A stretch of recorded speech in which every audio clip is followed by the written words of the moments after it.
কথা বলবো সেটিও শরিয়ারই অত্যন্ত গুরুত্বপূর্ণ একটি অধ্যায়। মুসলিম জীবনে কি ধরনের সংস্কৃতি আমরা লালন করব এবং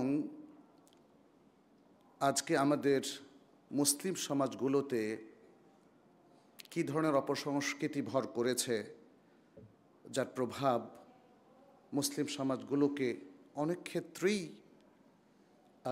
বিভ্রান্তির দিকে নিয়ে গেছে। আরবিতে সংস্কৃতি শব্দের বিপরীতে যে শব্দটি ব্যবহার করা হয় সেটা হলো আত-তাকাফা। আত-তাকাফা। আর ইসলামী সংস্কৃতি বলতে বলা হয় আত-তাকাফা আল ইসলামিয়া, ইসলামী সংস্কৃতি। সংস্কৃতি বলতে আসলে আমরা কি বুঝি? সাধারণত বাংলা ভাষাবিজ্ঞানীরা যারা রয়েছেন অথবা সমাজবিজ্ঞানীরা, তারা সংস্কৃতি বলতে আর সবাই যা বুঝে সেটাই বুঝে। সেটি হলো মানুষের মূল্যবোধ, তার বিশ্বাস, তার আচরণ, তার নীতিমালা, নানাভাবে মানে জীবনের যতগুলো দিক আছে আসলে সংস্কৃতির মধ্যে সেটা চলে আসে। এই জন্য যখন আমরা ইসলামী সংস্কৃতির কথা বলবো তখন সর্বাগ্রে আসে ইমানের কথা, ইমান। এবং যখন নীতিমালার কথা বলবো তখন শরিয়া ভিত্তিক নীতিমালার কথা চলে আসে।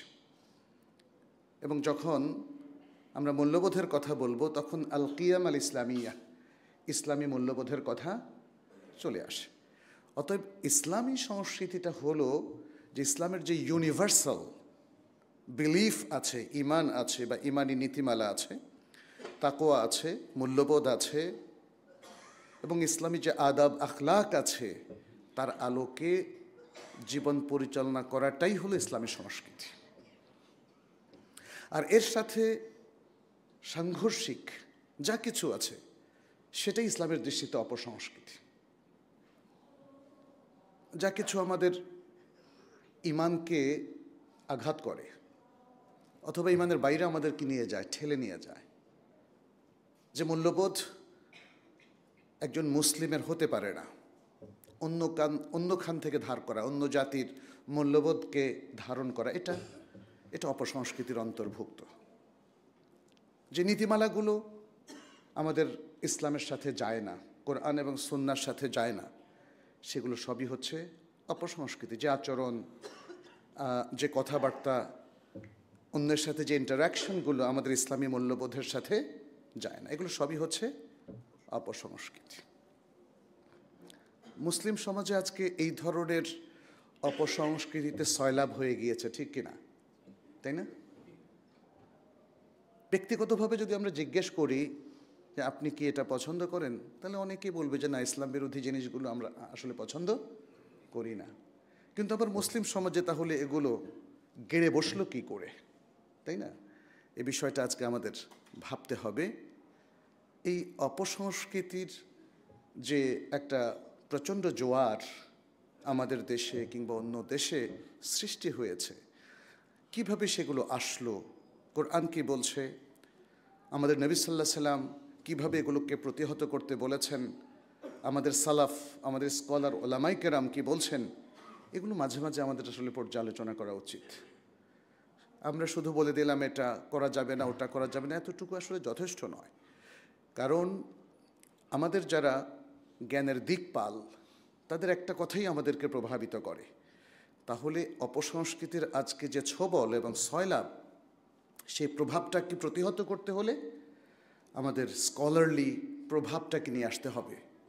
আমাদের নবী সাল্লাল্লাহু আলাইহি সাল্লাম, তার পরবর্তী সাহাবায়ে কেরাম রিদওয়ানুল্লাহি আলাইহিম আজমাইন এবং তারপরে যে সকল আইম্মাতুল হুদা বা স্কলাররা রয়েছেন তারা কি বলছেন সেটা নিয়ে আসলে আমাদের আলোচনা করতে হবে। আমি খুব সংক্ষেপে আপনাদের কাছে কিছু বিষয় এখানে তুলে ধরতে চাই। এখানে একটি আয়াত, সূরাতুল ফুরকানের ৭২ নম্বর আয়াত, আল্লাহ সুবহানাহু ওয়া তাআলা বলছেন, ওয়াল্লাযীনা লা ইয়াশহাদুনা যুরা ওয়া ইযা মাররু বিল-লাগবি মাররু কিরামা। মুমিনদের সিফাত বর্ণনা করা হচ্ছে, যারা মিথ্যাচারমূলক অথবা মিথ্যার উপর ভিত্তি করে যে সকল রিচুয়াল অথবা আয়োজন সমাজে রয়েছে যারা সেগুলোতে উপস্থিত হয় না, সেগুলোকে প্রত্যক্ষ করে না, আর অনর্থক কোনো কথা বা কোনো ঘটনা ইভেন্টের পাশ দিয়ে যখন তারা অতিক্রম করে তখন তারা সম্মানিতদের মতো করে চলে যায়, অর্থাৎ সেগুলোতে তারা নিজেরা জড়ায় না। আচ্ছা, এখানে দেখেন মুজাহিদ প্রখ্যাত তাবেঈ, তিনি এর তাফসিরে বলেছেন এই যে ওয়াল্লাযীনা লা ইয়াশহাদুনা যুর, তারা মিথ্যাচারমূলক যে অনুষ্ঠান সেগুলো বলতে কি বোঝানো হচ্ছে, তিনি বলেন এর অর্থ হলো এটা হলো আয়াদুল মুশরিকিন, পৌত্তলিকদের অনুষ্ঠান, এটা হলো পৌত্তলিকদের অনুষ্ঠান। অনুরূপ কথাই বলেছেন আর রাবি' ইবনু আনাস, আল কাদি আবু ইয়ালা এবং আদ-দাহাক। এরা প্রত্যেকেই কোরআনের এই আয়াতের তাফসিরে সেম কথাটাই বলেছেন। ইবনু সিরিন তিনি বলেছেন আজ-যুর হুয়া আশ-শাআনিন, এবং আশ-শাআনিনটা কি তিনি বলেছেন ঈদুন লিন-নাসারা ওয়া ইউকিমুনাহু ইয়াউমাল আহাদিস সাবিক। তারা বলেছেন এটা হলো খ্রিস্টানদের একটা ঈদ অনুষ্ঠান যেটা তারা রোববার করে থাকে।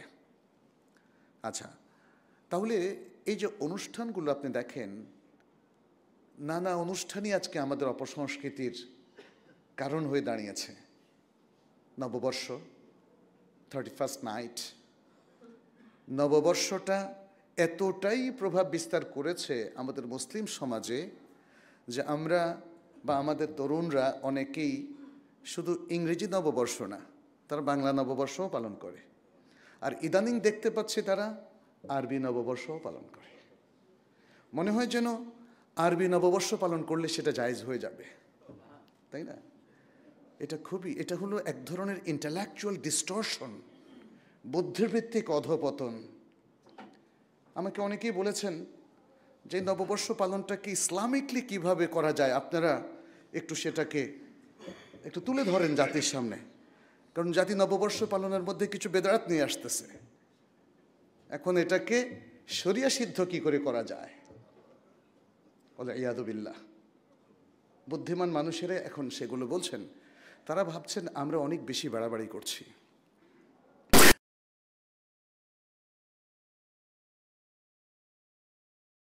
যোগ্য হয়ে যায়।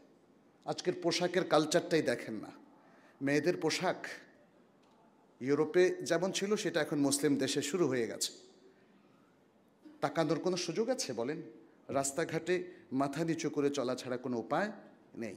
কিন্তু এটাও চোখসয়ে যাচ্ছে সবার, মানুষ কেউ আর কোনো কিছু মনে করছে না। শিক্ষা প্রতিষ্ঠানগুলোতে, বিশ্ববিদ্যালয়, কলেজ কিংবা স্কুলে মেয়েদের পোশাক দেখে আমাদের হতবাক হয়ে যেতে হচ্ছে। অপসংস্কৃতির প্রভাব, এ হচ্ছে অপসংস্কৃতি, অথচ কারো কোনো রা নেই। উল্টো আমাদের বিভিন্ন প্রতিষ্ঠানে হিজাবকে নিষিদ্ধ করা হচ্ছে। মনে হয় যেন হিজাবটাই অপসংস্কৃতি। ইন্না লিল্লাহি ওয়া ইন্না ইলাইহি রাজিউন। দাড়ি টুপির বিরুদ্ধে প্রচার মাধ্যমের অভিযান, এটা বাংলাদেশে সর্বজন বিদিত। সে কত বছর আগ থেকে, যখন আমি নিজেও ছোট, দেখি যে দাড়ি টুপিওয়ালা লোকদের কি ভয়ঙ্কর করে দেখানো হচ্ছে। এটা কি অপসংস্কৃতি না? এটা অপসংস্কৃতির প্রভাব। যারা এই সমাজে প্রভাবক তৈরি করেন তারা এভাবেই ধীরে ধীরে ইসলামের মূল্যবোধ, ঈমান, আমল, তাকওয়া, সুন্দর আচরণ, আখলাক, নৈতিকতা এগুলোকে বিদায় জানানোর ব্যবস্থা করেছেন। আজকের অপসংস্কৃতির প্রভাব আরও ভয়ঙ্কর হয়ে উঠেছে। যতই পট পরিবর্তনের কথা বলেন না কেন, অপসংস্কৃতির ধারক বাহকরা কিন্তু থেমে নেই। থেমে কি আছে? বৈশ্বিকভাবেও নেই, দেশীয়ভাবেও নেই। তারা আমাদের সমাজে যা ইসলাম চিরায়তভাবে হারাম করে দিয়েছে, সেই সব স্বভাব, সেই সব পাপকেও এখানে পুনর্বসিত করতে চায়। সমকামিতা, জেনা, ব্যভিচার, মদপান, লটারি, জুয়া, কোনটা বাদ আছে বলেন তো? সবচেয়ে বড় অপসংস্কৃতি কি সুদ নয় বলেন? সেই সুদটাকে কি প্রাতিষ্ঠানিক রূপিনা দেওয়া হয়েছে মুসলিম দেশগুলোতে এবং সমাজগুলোতে। আর আমাদের লোকজনও কি অবলীলায় সুদ খেতে অভ্যস্ত হয়ে গিয়েছে। অনেকে হয়তো পছন্দ করে না জানি, কিন্তু তারপরেও তো খাচ্ছেন। তো নিচ্ছেন তো, দিচ্ছেন তো। আর ঘুষের কালচার, হাদ্দেস ওয়ালা হারজ। সুদ যদি আইন সিদ্ধ হয়েও থাকে দেশীয় আইনে, কিন্তু ঘুষ তো পৃথিবীর কোনো আইন এটাকে জায়েজ করেনি। সে কালচারটা, আমি কালচার বলবো না, অপকালচারটা কি করে প্রতিষ্ঠিত হলো, তাই না? আজকে আমাদের কাছে যখন কথা বলতে বলা হয়, আমরা হয়তো অল্প কয়েকটার কথা বলি, কিন্তু আসলে অপসংস্কৃতিতে ছেয়ে গেছে আমাদের মুসলিম সমাজ। পারিবারিক প্রথার মধ্যে আসেন বিবাহ শাদী, এখানে কি অপসংস্কৃতি আছে না? প্রচুর পরিমাণে আছে না? জাহিলিয়াত আছে না? পৌত্তলিকতা আছে না? এগুলোই তো অপসংস্কৃতি। দূর করতে পারছেন কি, বা করছেন না কেন? আপনি নিজেরটা দিয়ে শুরু করেন না। অনেক দিনদার ভাইদের তাদের কন্যাদের বিয়ে অনুষ্ঠানে গিয়েছি, এখন যাওয়াটাই আমার জন্য কঠিন। মানে শুধু মসজিদে বিবাহ ছাড়ার কোথাও যাই না। দেখি যে সেখানে অবাধ মেলামেশার ব্যবস্থা। তাহলে এই ভাই এত দিনদারির কি অর্থ থাকতে পারে? আবার মেয়েকে সবার সামনে প্রদর্শন করছেন, এটা কিভাবে সম্ভব বলেন তো? একজন দিনদার ভাই তার কন্যাকে তো মানে আলাদাই মেয়েদের মধ্যেই রাখবেন, কোনো পুরুষের সেখানে অ্যাক্সেস থাকা উচিত নয়। তাহলে একই সাংস্কৃতিক কর্মকাণ্ড শুরু হলো, তাই না? যেখানে প্রতিনিয়ত ঈমান, তাকওয়া, ইসলামী মূল্যবোধ, ইসলামী আচরণ, আদব, আখলাক সবটাই ভুলুণ্ঠিত হচ্ছে, ভায়োলেটেড হচ্ছে, হচ্ছে না? প্রিয় ভাইয়েরা, আসলে যে কথাটি আমাদের প্রিয় রব আল্লাহ সুবহানাহু ওয়া তাআলা বলেছেন, যাহারাল ফাসাদু ফিল বাররি ওয়াল বাহরি বিমা কাসাবাত আইদিন নাস, জলস্থলে সর্বত্র দেখা দিয়েছে বিপর্যয়। বিমা কাসাবাত আইদিন নাস, এগুলো আল্লাহ তাআলা নাজিল করেন নাই, এগুলো আমরাই করেছি। মানুষের হাতে এই কর্মকাণ্ডগুলো সংঘটিত হচ্ছে, আমরাই করেছি। তাহলে আমরা বন্ধ করছি না কেন? সুদ খাওয়া বন্ধ করছেন না কেন? ঘুষ খাওয়া বন্ধ করছেন না কেন? দুর্নীতি বন্ধ হচ্ছে না কেন? বিবাহ শাদীতে যে অপাচারগুলো আছে, অপসংস্কৃতিগুলো আছে, বন্ধ হচ্ছে না কেন? কারণ আপনি আমি এটা বন্ধ করছি না বা করতে আগ্রহী নই। অতএব ওয়াজ কোনো কাজে আসবে না যদি আমরা সিরিয়াস না হই। এখানে আরও দু একটি বিষয় একটু তুলে ধরতে চাই। ইসলাম কি তাহলে কোনো আনুষ্ঠানিকতায় বিশ্বাসী না? কোনো সব অনুষ্ঠানকে কি হারাম করে দিয়েছে? না, সব অনুষ্ঠানকে হারাম করেনি। ইসলাম হচ্ছে একটা পবিত্র জীবন ধারণ পদ্ধতি, পবিত্র জীবন ব্যবস্থা, পবিত্র, এখানে কোনো অপবিত্রতা নেই। ফলে ইসলাম যে কোনো ধরনের শিরক, কুফরি, পৌত্তলিকতা, অনাচার, ব্যভিচার, পাপ এবং অন্যায়, দুর্নীতি সব কিছু মুক্ত একটা সুন্দর বিধান দিয়েছে আমাদেরকে। সেই বিধানের আলোকে পরিচালিত হলে সমাজটাও পবিত্র হবে, এবং সেই বিধানের আলোকে পরিচিত হলে রাজনীতিটাও পবিত্র হবে। সে বিধানের আলোকে পরিচালিত হলে ব্যবসায়িক সব কিছু পবিত্র হবে, হবে না? রাসূলুল্লাহ সাল্লাল্লাহু আলাইহি সাল্লাম থেকে সে বিখ্যাত হাদিসটা আপনারা জানেন, আনাস ইবনে মালিক রাদিয়াল্লাহু তাআলা আনহু যেটা উল্লেখ করেছেন, এবং এটি আবু দাউদ, আহমদ, নাসাই সুনান গ্রন্থগুলোতে এসেছে। এছাড়াও এই ঘটনাটা অন্যান্য হাদিস গ্রন্থ এসেছে। সেটি হলো রাসূল সাল্লাল্লাহু আলাইহি সাল্লাম যখন মদিনায় আসলেন, দেখলেন যে তাদের মদিনাবাসীদের দুটো ঈদের দিন আছে, উৎসব। তখন তিনি জিজ্ঞেস করলেন যে এটা কারা, কিভাবে তারা করে? মা হাযান আল ইয়াওমান, এই দিনগুলোতে ওরা কি করে? তখন তারা জবাব দিয়েছিল, কুন্না নালআবু ফীহিমা ফিল জাহিলিয়াহ, জাহিলি যুগে এই দিনগুলোতে আমরা খেলাধুলা করতাম, আনন্দ উল্লাস করতাম। তখন রাসূল সাল্লাল্লাহু আলাইহি ওয়াসাল্লাম বললেন, ইন্নাল্লাহা কাদ আবদালাকুম বিহিমা খায়রাম মিনহুমা ইয়াউমুল আযহা ওয়া ইয়াউমুল ফিতর। আল্লাহ তাআলা এই জাহিলি দুটো উপলক্ষকে পাল্টে দিয়ে আরও দুটো উত্তম দিন তোমাদেরকে দিয়েছেন, একটা হলো ঈদুল ফিতর আর একটা হলো ঈদুল আযহা।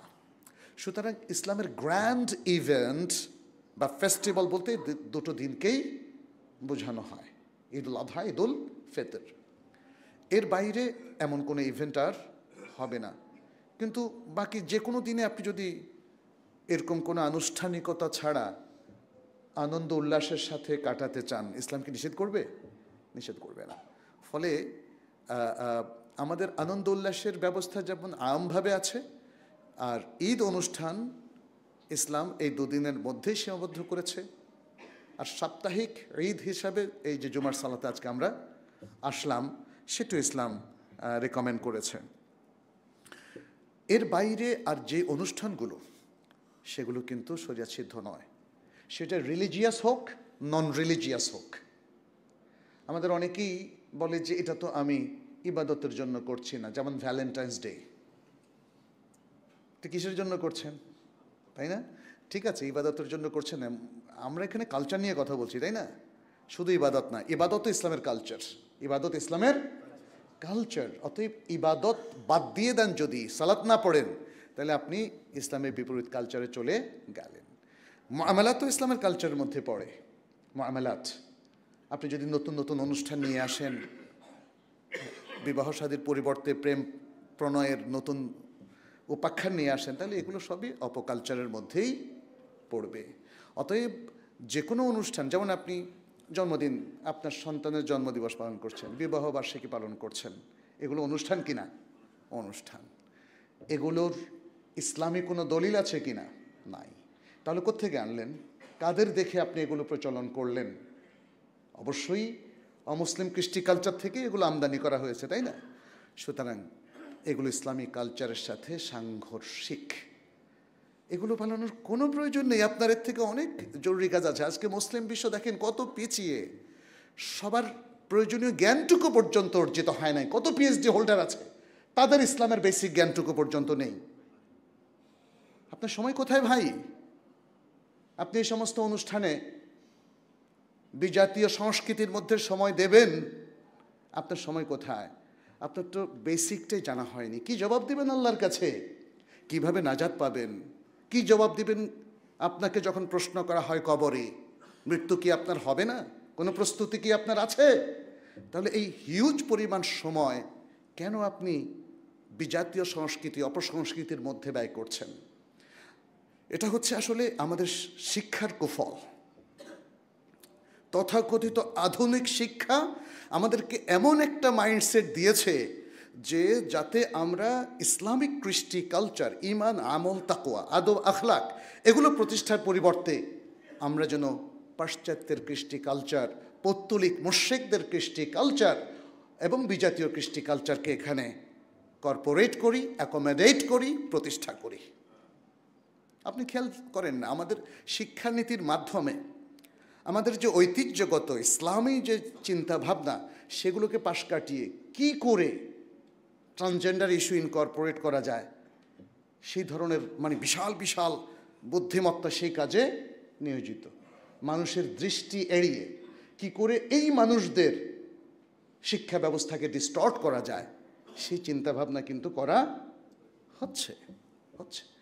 কিন্তু যারা করছেন তাদের অধিকাংশই কিন্তু মুসলিম। দেশের যারা হর্তাকর্তা, পলিসি মেকার, দেখেন এদের মধ্যে অনেকে এই দেশের ওই ইতিহাস ঐতিহ্য বা মুসলিমদের ইতিহাস ঐতিহ্যের বিরুদ্ধে কাজ করছে না। এটা কেন হচ্ছে? এটা একটা বিষয় যেটা আমাদের আসলে অবশ্যই চিন্তা করা উচিত। আমরা নিজের জাতির, আমরা মুসলিম উম্মার এই পরিবেশে বড় হওয়ার পরেও কেন আমরা অন্যের ধ্যান ধারণাকে লালন করি? কেন আমরা অন্যের অপসংস্কৃতিকে লালন করি? এবং শুধু লালন করি না, নিজের দেশে প্রতিষ্ঠিত করি। কেন? এর চেয়ে দুঃখের আর কিছু আছে বলে? তাহলে কি শিক্ষা পেলাম আমরা? আমাদের শিক্ষাটা কতটা অকার্যকর চিন্তা করেছেন? আমরা আমাদের সন্তানদেরকে এই সকল শিক্ষা প্রতিষ্ঠানে পাঠাচ্ছি যারা এভাবেই গড়ে ওঠে। আমরা দেখেছি এদেশের প্রমিনেন্ট অনেক রাজনীতিবিদ, অনেক ব্যক্তি, অনেক সমাজবিদ, তারা কিন্তু বড় বড় আলেমের সন্তান,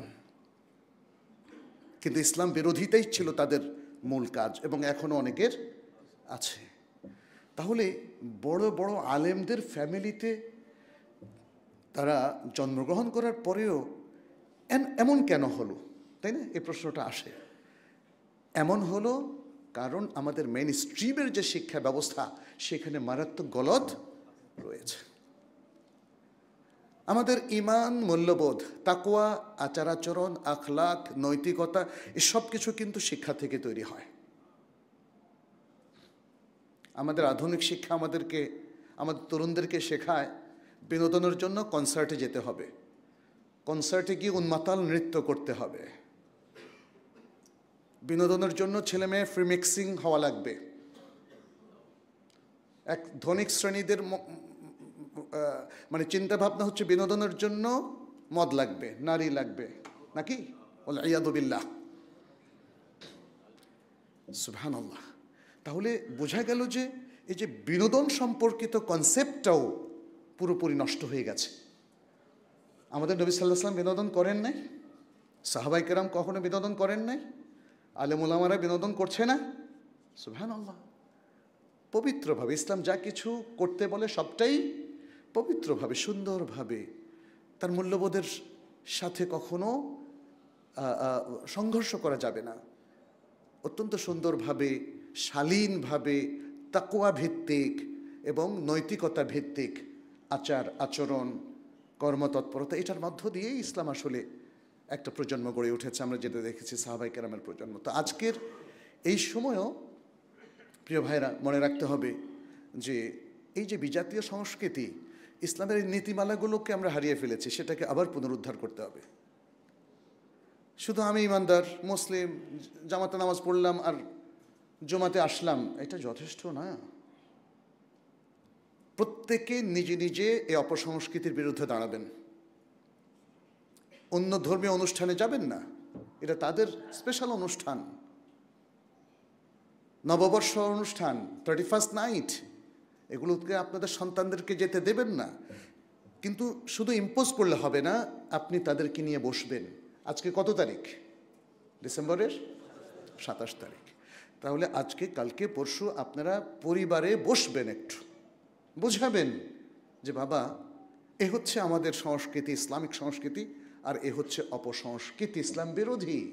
একজন মুসলিমের পক্ষে এটা কখনোই জায়েজ না যে সে অপসংস্কৃতিতে অংশগ্রহণ করবে। আর সেটাকে লালন করা, ধারণ করা, প্রতিষ্ঠিত করা তো আরও অত্যন্ত ভয়াবহ ব্যাপার। এই জিনিসটা বুঝালে আমাদের সন্তানরা বুঝবে। আমাদের মুসলিম সন্তানরা এখনও অনেক ভালো আছে, পরিবেশও আমাদের এতটা অধপতিত হয়নি যে তাদেরকে ফিরিয়ে আনতে আমরা পারবো না। এই সুযোগটা এখনও গ্রহণ করার মতো স্কোপ আমাদের আছে প্রিয় ভাইয়েরা। কিন্তু আপনারা যদি চুপ করে থাকেন, চোখ বুজে থাকেন, ভাবেন যে না, ছেলেমেয়েরা একটু না হয় করুক না, ওরা খেলাধুলা করুক না, আমাদের কোনো আপত্তি নেই, ওরা বিনোদন করুক বৈধ পন্থায়, তাতেও কোনো আপত্তি নেই। প্রচুর পড়ালেখা করে সে হয়তো অনেক ভালো রেজাল্ট করতো, এখন পড়ালেখা একটু কমিয়ে দেখ, তাতেও আপত্তি নেই। কিন্তু ওরা যেন অপসংস্কৃতির মধ্যে না জড়িত হয়ে যায়, ওরা যেন অপসংস্কৃতির ধারক বাহক না হয়ে যায়, ওরা যেন তাদের চিন্তা চেতনায়, আমলে, আচরণে অপসংস্কৃতিকে স্থান এবং স্পেস না দেয়। এটা অভিভাবকদেরকে নিশ্চিত করতে হবে। এবং সামাজিকভাবেও আমার মনে হয় এ সম্পর্কিত প্রচারণা প্রয়োজন। 31st নাইট নিয়ে যে অনাচারগুলো হয়, আমি কোনো মসজিদকেও দেখলাম না একটা ছোট্ট ফ্লায়ার অথবা লিফলেট বের করতে। আপনারা যদি একটা ছোট্ট লিফলেট বের করেন, তাহলে সেটা প্রত্যেক ফ্যামিলি ওটার আলোকেই তার বাসায় একটু আলোচনা করতে পারে। নববর্ষ নিয়ে সারা বিশ্বের মুসলিম স্কলাররা আগে বা পরে কি বলেছেন, ফাতোয়ার একটা ছোট্ট কালেকশন হতে পারে না? বলেন তো, ছোট্ট একটা বুকলেট হতে পারে। এটাও তো করার মতো ধৈর্য আমাদের কারো নাই দেখি, পয়সাও বোধ হয় কারো নাই। অন্যায় অবিচার করার মতো কোটি কোটি টাকা আছে, আর ভালো কাজ করার জন্য 5,000 10,000 টাকাও আমাদের সাহসে কুলায় না। তা আমি আসলে এগুলো আপনাদের দৃষ্টি আকর্ষণ করছি। সামনের দিনগুলোতে আমাদের কাজ করার অনেক স্কোপ আছে। এখনকার যে পরিবেশ পরিস্থিতি বাংলাদেশে, আমরা অনেক কথা বলতে পারি, অতএব সত্য কথা বেশি বলুন, সত্যের দিকে মানুষকে আহ্বান করুন। আমাদের মধ্যে এতকাল যাবৎ যে জঞ্জাল, যে অনৈতিকতা, যে অন্যায় অবিচার দুর্নীতি জমেছিল, সেগুলোকে ঝেড়ে ফেলে দিন। সমাজকে পবিত্র করুন, নিজেকে, নিজের পরিবারকে পবিত্র করুন এবং আমাদের জীবনকে পবিত্র করুন। যদি তাই করতে পারি, তাহলে আল্লাহ সুবহানাহু ওয়া তাআলা তিনিও কিন্তু ওয়াদা করেছেন, তাকিদ সহকারে ওয়াদা করেছেন, ফালানুহিয়ান্নাহুম হায়াতান তাইয়্যিবা। অবশ্যই আমরা তাদেরকে একটা পবিত্র জীবন দান করব। পবিত্র জীবনের জন্য নিজেদেরকে প্রস্তুত করুন, তাহলে আল্লাহ তাআলা আমাদেরকে পবিত্র জীবন ইনশাআল্লাহ নির্ধারণ করে দিবেন। আমরা আল্লাহর কাছে সেই দোয়া করি আর যে অপবিত্র অকেশনগুলো এগুলোকে প্রতিহত করার সর্বাত্মক ব্যবস্থা করবেন ইনশাআল্লাহ। আর আমরা যেন বিশেষ করে আমাদের শিক্ষার মূল বিষয়গুলো আমরা ধারণ করি, আমাদের শিক্ষা যেন সঠিক নৈতিকতামুখী এবং আদর্শমুখী হয়, ঈমানমুখী, তাকওয়ামুখী হয়, সেদিকে আমরা খেয়াল করব। তাহলে আমরা আশা করি যে অপসংস্কৃতির এ জোয়ার বন্ধ হবে, আবারও ইসলামী সংস্কৃতির সুবাতাস আমাদের জীবনে বইতে শুরু করবে। আল্লাহর কাছে দোয়া করি তিনি যেন আমাদের সবার জন্য সেরকম একটা সুন্দর পরিবেশ দান করেন। আকুলু কাউলি হাদা ওয়া আস্তাগফিরুল্লাহ লি ওয়া লাকুম ওয়া লিসাইরিল মুসলিমিন ফাস্তাগফিরুহু ইন্নাহু হুয়াল গাফুরুর রাহিম।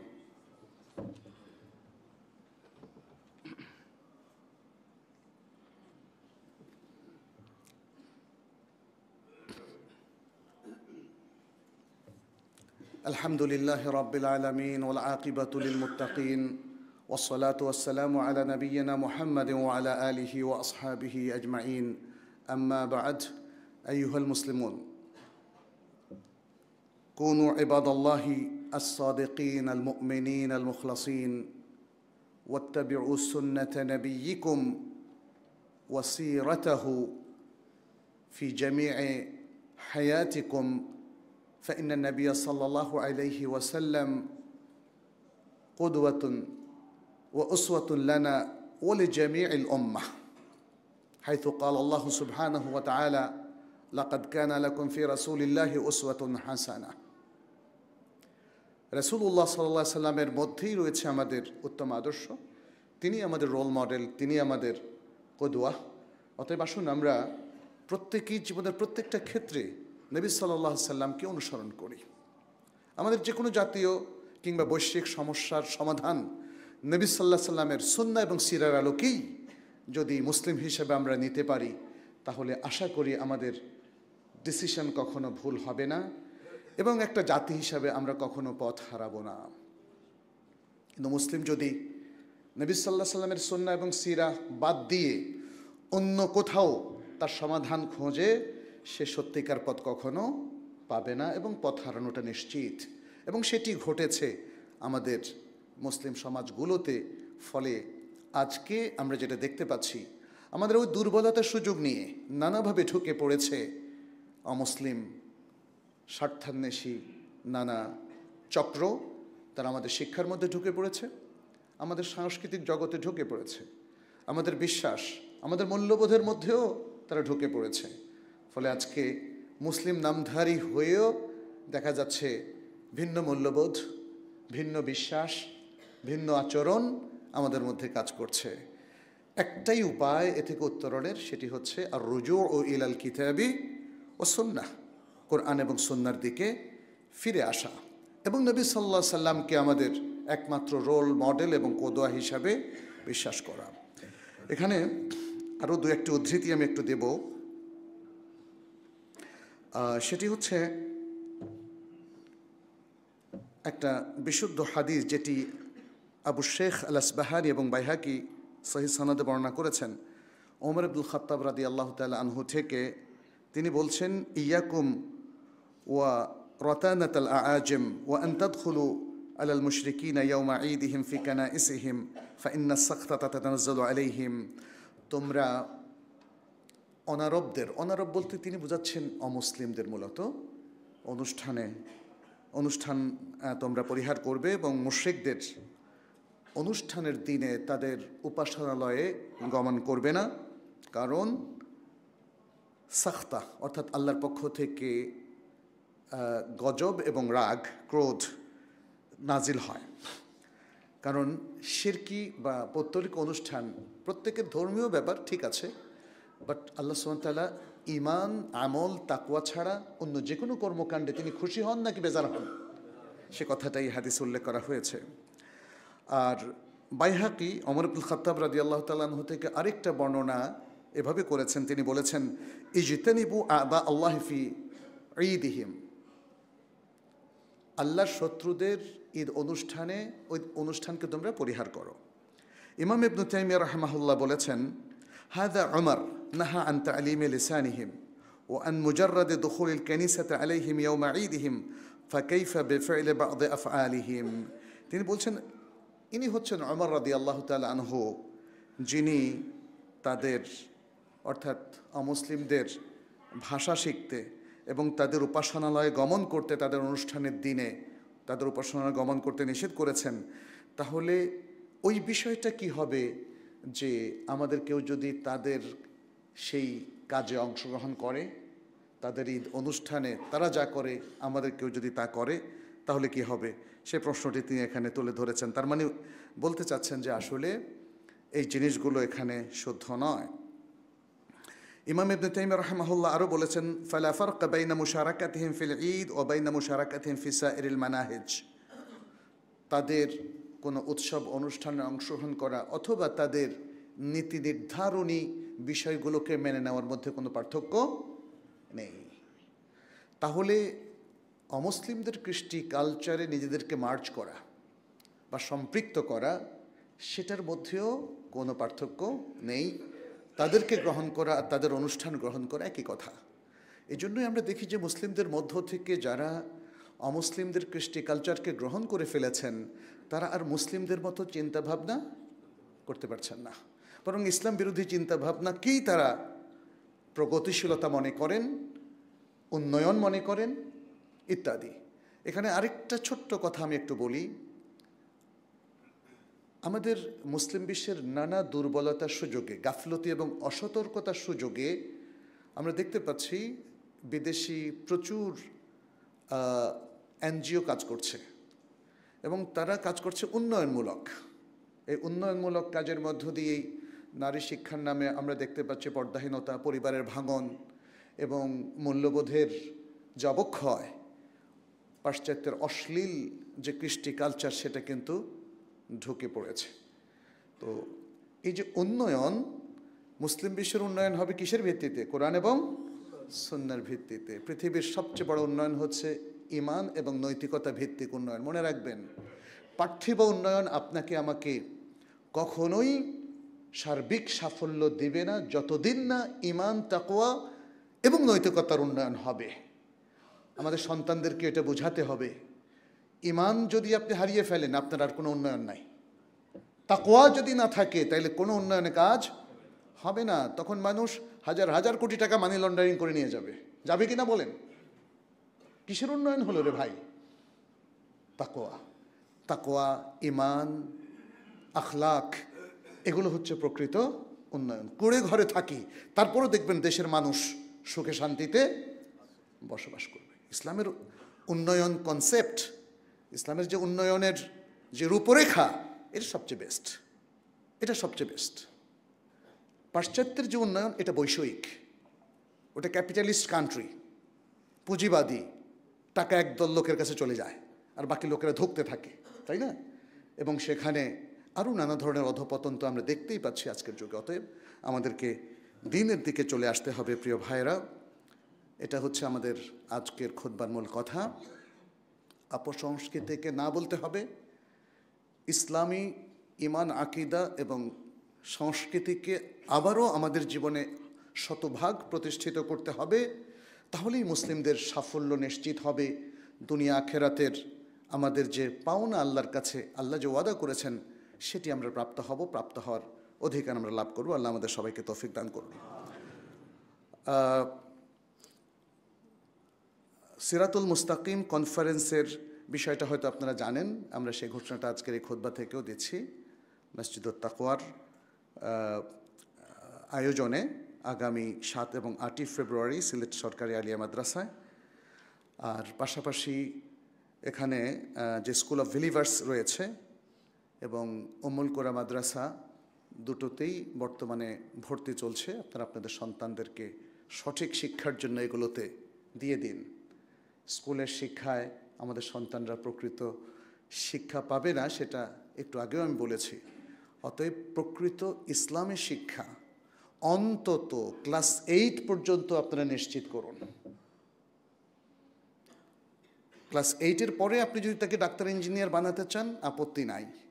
যদিও আমাদের শিক্ষা ব্যবস্থার উপরেও গলদ রয়ে গেছে না, কিন্তু ক্লাস 8 পর্যন্ত আমাদের সকল, আপনি যেই হন না কেন, জাগতিক দিক থেকে যত বড় পদের অধিকারী হন না কেন, সবার প্রতি আমাদের পরামর্শ হচ্ছে আপনারা ক্লাস 8 পর্যন্ত আপনার সন্তানকে ইসলামিক পড়াশোনা বাধ্যতামূলক করে দেন।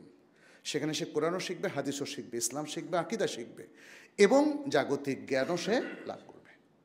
এরপরে সে চাইলে ইসলামিক স্কলারও হতে পারে, অথবা ফিজিক্স, কেমিস্ট্রি, অন্য যে কোনো সাবজেক্টও সে পড়তে পারে। আল্লাহ আমাদের সবাইকে তৌফিক দান করুন, বোঝার তৌফিক দান করুন। আল্লাহ আমাদের জীবনের যত ভুল বিভ্রান্তি আছে, পাপ আছে, সীমালঙ্ঘন আছে, সব কিছুকে আল্লাহ তাআলা ধুয়ে মুছে সাফ করে দিন, আমাদেরকে ক্ষমা করে দিন, আমাদের মধ্যে আত্মোপলব্ধি তৈরি করে দিন, আমরা যেন বুঝতে পারি যে আমাদের কি ভুল হয়েছে, আমরা যেন দ্বীনের দিকে ফিরে আসতে পারি। আল্লাহ সে তৌফিক দান করুন। নবী সাল্লাল্লাহু আলাইহি সাল্লামকে জীবনের সর্বক্ষেত্রে রোল মডেল হিসেবে গ্রহণ করার তৌফিক দান করুন। আল্লাহ যেন আমাদের মধ্যে যারা মারা গিয়েছেন তাদেরকেও ক্ষমা করে দেন, জান্নাতুল ফেরদাউস নসিব করেন। যারা অভাবগ্রস্ত, আল্লাহ তাদের অভাব দূর করে দেন। যারা অসুস্থ, তাদেরকে সুস্থ করে দেন। আল্লাহ আমাদের বাংলাদেশি সমাজকে ইসলামী সমাজে রূপান্তরিত করে দেন। আমাদের বাংলাদেশের মুসলিমদেরকে কোরআন সুন্নাহর দিকে পরিপূর্ণভাবে আসার তৌফিক দান করেন। যাদের মধ্যে এখনও বাতিল রয়ে গেছে, ভুল রয়ে গেছে, ভুল আকীদা রয়ে গেছে, আল্লাহ যেন তাদেরকে সঠিক বুঝ দান করেন, সমঝ দান করেন, বিশুদ্ধ আকীদা গ্রহণের তৌফিক দান করেন। যারা অনৈতিকতার মধ্যে রয়েছে, আল্লাহ যেন তাদের আখলাক সুন্দর করে দেন, আত্মোপলব্ধি ঘটিয়ে দেন। হাদা ওসল্লু ওয়াসাল্লিমু আলা নবিয়িনা মুহাম্মদ। ফাকাদ ক্বালা আল্লাহু সুবহানাহু ইন্নাল্লাহা ওয়া মালাইকাতাহু ইউসাল্লুনা আলান নবী ইয়া আইয়ুহাল্লাযীনা আমানু সাল্লু আলাইহি ওয়া সাল্লিমু তাসলিমা। وقال النبي صلى الله عليه وسلم من صلى علي مرة صلى الله عليه بها 10. اللهم صل وسلم وبارك وأنعم على نبينا محمد. وارض اللهم عن الخلفاء الراشدين وعن الصحابة أجمعين وعنا معهم بعفوك وكرمك يا أكرم الأكرمين. اللهم أعز الإسلام والمسلمين، اللهم انصر الإسلام والمسلمين، اللهم أحسن عاقبتنا في الأمور كلها، اللهم تقبل منا ومن المسلمين يا رب العالمين. اللهم فرج هم المهمومين من المسلمين، واقض الدين عن المدينين، واقض حاجات المسلمين، واشف مرضانا ومرضى المسلمين يا رب العالمين. اللهم انصر إخواننا في فلسطين، اللهم انصر إخواننا في جميع بقاع الأرض يا رب العالمين. اللهم انصر إخواننا المسلمين في الهند وفي جميع البلدان الإسلامية وغير الإسلامية. اللهم كن لنا عونا يا رب العالمين، ولا تكن علينا يا رب العالمين. انصرنا وانصر الأمة الإسلامية يا رب العالمين. تقبل منا إنك أنت السميع العليم. عباد الله، إن الله يأمر بالعدل والإحسان وإيتاء ذي القربى وينهى عن الفحشاء والمنكر والبغي يعظكم لعلكم تذكرون. فاذكروه يذكركم واشكروه يزدكم ولذكر الله أكبر والله يعلم بما تصنعون. وأقيموا الصلاة.